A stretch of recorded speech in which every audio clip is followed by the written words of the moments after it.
Hi, all. It's Susan Winter here. I have a discussion today. For those of you who want to date, you're ready to date. You are tuned up, you know exactly what you want.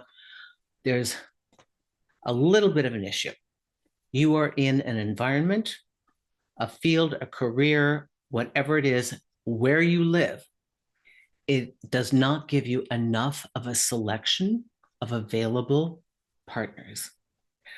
I'm saying this because I just came back from a month-long Asia tour and I met my clients and I worked with them, and some flew into where we were in Singapore. It was fabulous.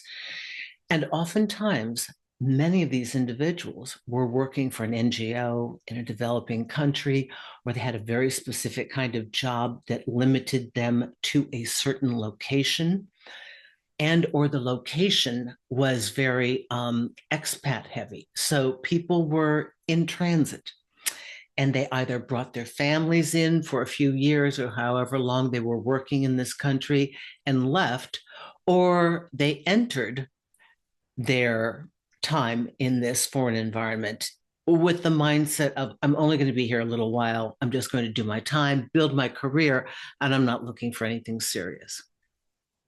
So, whether you're a guy in college in a very specialized field, in a specialized college that has very few women in your career and your classes, and there's nobody else to choose from, and you don't even like what you're seeing, and those gals aren't even available, or if you're newly divorced, living in the suburbs, you don't want to uproot your kids, but you're looking at the environment around you and everybody you know, and you know why she divorced him. You know why he divorced her. You don't want any of those people. You know their story. It's too incestuous feeling. You feel like you need to be beyond where you are, and yet you have constraints.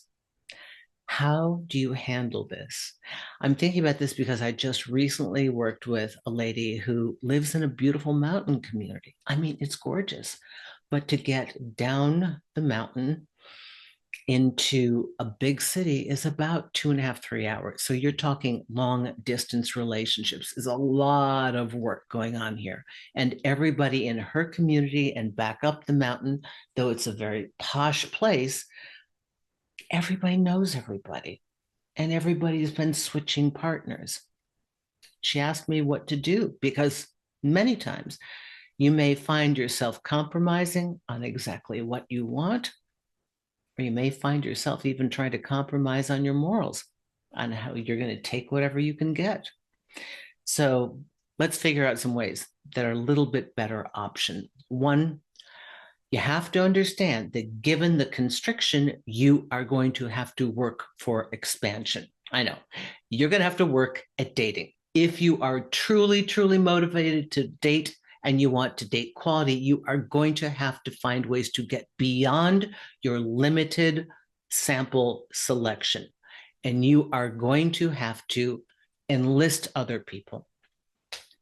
That's number one. Get people to be the casting directors for you. Tell your friends, tell your neighbors, tell your colleagues, tell whomever, tell people in your Facebook group or your friends on Instagram or whatever.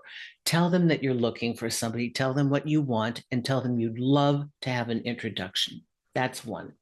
Two, you have to go online. I know you hate it. We all hate it. I know it's like wading through garbage. I do understand, but we all know many people who have met, married, been together for years that met online. It is just a reality. So you're going to have to make peace with that, because there's one thing that online does. Online expands you beyond your current territory. And in doing that, you will have a greater opportunity to meet somebody to your liking. So, this is for those of you who are truly, truly motivated and you understand you're just not going to get it from the people around you. It just isn't possible. Okay.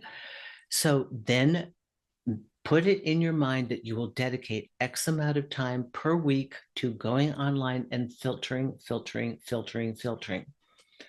Three, If you do so, you will have to travel. You will have them negotiate. You will negotiate what is the furthest distance that you could handle for a relationship. You're going to have to think about this in advance and be willing to do some legwork. You are going to have to be a little uncomfortable in your expansion process in order to be less uncomfortable in your limited selection awareness. Okay. Another thing is don't forget when you're online, it's not just online dating. You can be checking in with your alumni group. Do they have travel opportunities? Can you even work that into your work schedule? What about people with common interests? Are there groups, whether it's on Facebook or it's on Zoom? Are there collected groups that have, I don't know, personal development or business development or some area that you're truly interested in and would like to contribute or help or learn about? In these online groups, one of the great pleasures is that you can show up in an ongoing environment that is conducive to chat and cohesion, not something where you've got a speaker and everybody's just listening quietly. You want something that's an interactive group so that you can actually interact with the other people that are on Zoom. You can see their faces. You can begin to establish a relationship. Oftentimes, people do this on social media. If you have a great social media presence and you love your job and you want to share it, or you are in a country doing work, for example, like so many expats in Singapore, and you want to highlight Singapore and start a whole page about that or your career or something you love, you will meet people that way too. So when you are faced with constriction and limited selection, you are going to have to be okay in your mind and understand and agree with the fact that you're going to have to expand and do a little work to compensate for this lack of exposure to the types of people that you want to date. It will be work.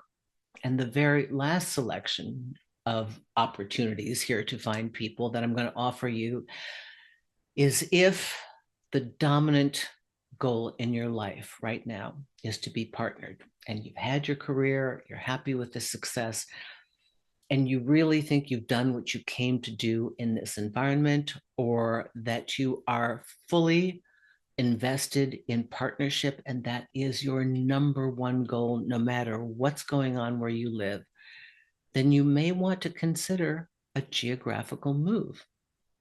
Now, I say this only if the number one priority in your life is partnership, and you have tried all these other things that I have mentioned and been unsuccessful. And you know clearly it's not you.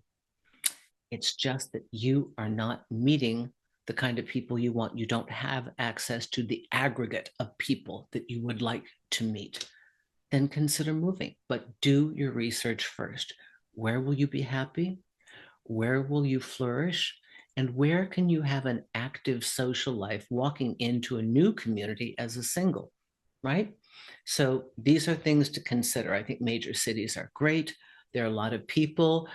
I think New York City is excellent. They say it has a bad rap as far as dating and getting partnered, that people come there kind of with that expat mentality, like I'm here for a while to build up my business. And then when I decide I'm going to get married or I'm going to decide on a serious relationship, I'll take it someplace else. We don't necessarily know that that's true because every day new people keep coming into major cities. So find a place where you can really thrive and test it out first. Take some trips. Really envision yourself living there because you would be making a very major decision to do so. All right. You'd be uprooting most of your life. So make sure that you can never put all your eggs in one basket just for partnership. Make sure that the quality of life and the environment supports you and that you're really ready and kind of feel like you're ready for a change. I hope this helps you. Susan Winter for SusanWinter.net. What prompted this discussion was my travel all through Asia and seeing people very dedicated to work in an environment where they had very little exposure to people that were dateable or available for dating. And it made me think of the fact that many of you are single, not by choice, but single simply because of your environment. And what do we do about that? If you need some help in navigating your way through dating and romance and figuring these things out, please consider a consultation. Go to susanwinter.net. You'll also find all of my products there. If you are having troubles figuring out what they're doing and what moves they're making, check out the Dating Games Guide. Very nominal fee. It's an app that's free app on your phone, and it draws up every single conversation I've had about players and games and counter moves for the moves that they make. It'll diagnose. It takes every video that I've had on the topic and goes right to the very section you want to know about. Also, older women and younger men does the same thing.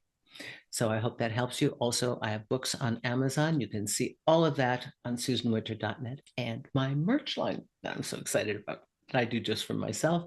And people really like it. So sometimes the motivational quotes on a coffee cup when you have your breakfast in the morning just remind you to stay focused on where the truth lies. I hope this helps you. Susan Winter for susanwinter.net.